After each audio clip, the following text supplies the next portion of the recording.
Hi guys, মই প্ৰশান্ত welcome to my YouTube channel PDMV। মই আছো আমাৰ টেঙাপানী সাংস্কৃতিক মৰংঘৰ হিঙনিত থকা মৰংঘৰটোত মই উপস্থিত আছো আৰু ইয়াত আমাৰ 120 সংখ্যক জননেতা ভীমবৰ দেউৰী জন্ম দিৱস উদযাপন কৰিবলৈ লোৱা হৈছে আৰু ইয়াতে আমাৰ মঞ্চসজ্জা কামখিনি খুব ধুনীয়াকৈ পৰিপাটিকৈ চলি আছে আৰু ইয়াতে উপস্থিত আছে আমাৰ উদযাপন সমিতিৰ সভাপতি হৰিগোবিন্দ ডাঙৰীয়া আছে, উপসভাপতি ৰমাকান্ত দেউৰী ডাঙৰীয়া আছে, পোহৰ বিভাগৰ শব্দ বিভাগৰ মনোজ ককাইদেউ তেখেতো আছে আৰু আমাৰ উদযাপন সমিতিৰ ছেক্ৰেটাৰী কুসুম্বৰ দেউৰীও আছে, দেৱীৰাম দেউৰীকে আদি কৰি সদৌ অসম দেউৰী ছাত্ৰ সন্থাৰ সম্পাদক তপন ভাইটি তেখেতো আছে আৰু টেঙাপানী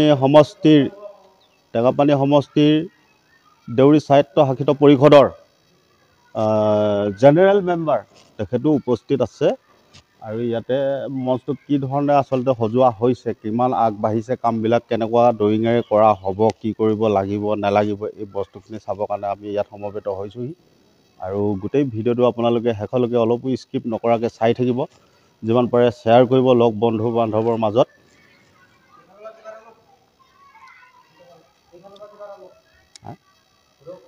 হয় হয় হয় হয় হয় এখেত হৈছে কুসুম্বৰ দেউৰী উদযাপন সমিতিৰ সম্পাদক আৰু আনফালে তপন দেউৰী এখেত হৈছে সদৌ অসম দেউৰী ছাত্ৰ সন্থাৰ সম্পাদক। দেৱীৰাম দেউৰী এখেত হৈছে শিৱসাগৰ জিলা দেউৰী সভাপতি দায়িত্বত আছে, উদযাপন সমিতিও তেখেতে সহকাৰী সম্পাদক হিচাপে আছে আৰু এখেত হৈছে জনপ্ৰিয় আমাৰ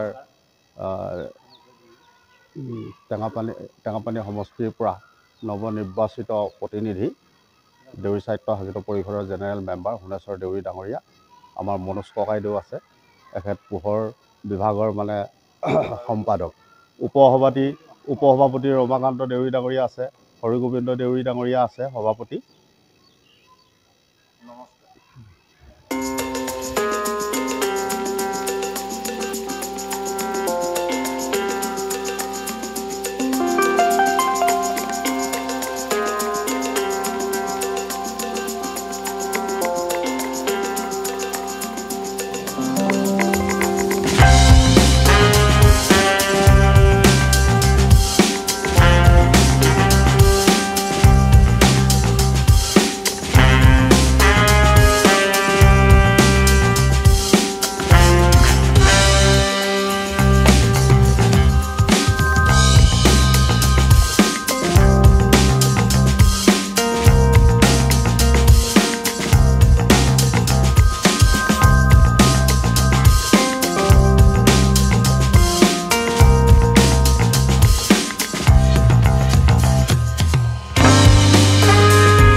জয়ন্তী, এই জন্ম জয়ন্তীটো খুব সুন্দৰভাৱে সাফল্যমণ্ডিত হ'ব বুলি আমি আশা কৰিছোঁ আৰু ৰাইজৰ আমি সহযোগিতা কামনা কৰিছোঁ। ধন্যবাদ।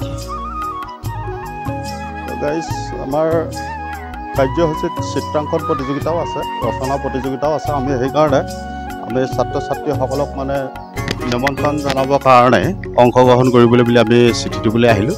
এয়া হৈছে বৰপথাৰ চৰকাৰী নিম্ন বুনিয়াদী বিদ্যালয় আৰু ইয়াতে প্ৰধান শিক্ষকক আমি লগ পাইছোঁ। তেখেতক আমি ছাত্ৰ ছাত্ৰীসকলক প্ৰতিযোগিতাত অংশগ্ৰহণ কৰিবলৈ অনুমতি প্ৰদান কৰিবৰ কাৰণে আমি নিমন্ত্ৰণ জনাবলৈ আহিছোঁ।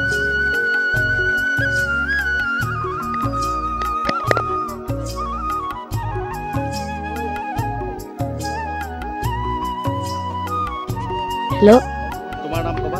মোৰ নাম শ্ৰী ৰক্তুবল দেউৰী।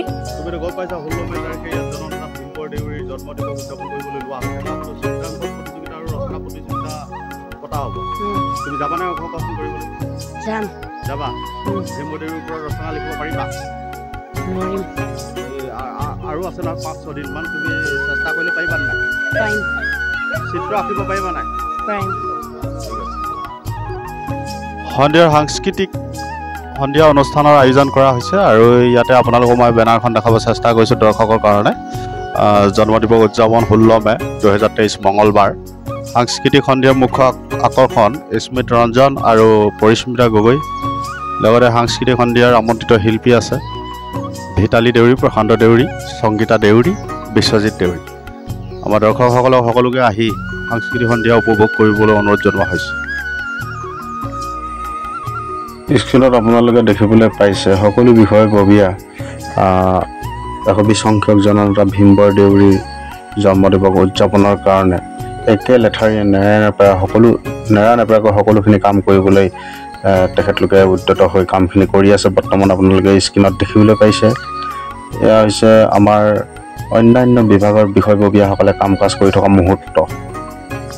তো গাইজ, আমাৰ সমবেত যিটো সংগীত 120 সংখ্যক জননেতা ভীমবৰ দেউৰী উদযাপন সমিতিৰ কাৰণে মই এটি সমবেত সংগীত লিখিছিলোঁ আৰু সেই সংগীতটি ইতিমধ্যে ৰিহাৰ্চল কৰি থকা হৈছে আৰু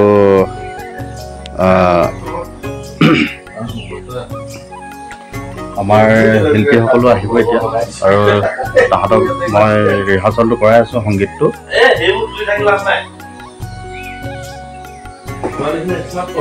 গাইজ, আমি ফাইনেলি ইয়াতে আমাৰ শিল্পীসকল কোৰাছ গাবলগীয়া যি সমবেত সংগীতটো গাবলৈ যিসকল শিল্পী আছিলে তাহাঁতে ইয়াত উপস্থিত হৈছেহি আৰু আমাৰ যো-জা এনেকৈ চলি আছে। মই সকলোকে ভিডিঅ'টো দেখাব চেষ্টা কৰিছোঁ আপোনালোকৰ আগত আৰু কেনেকৈ ৰিহাৰ্চল কৰা হৈছে সেইটোও মই ভিডিঅ'ত দেখাব চেষ্টা কৰিছোঁ, পাৰোঁ নোৱাৰোঁ। আপোনালোকে লাইনত থাকিব, চাব, স্কিপ নকৰাকৈ সকলোখিনি।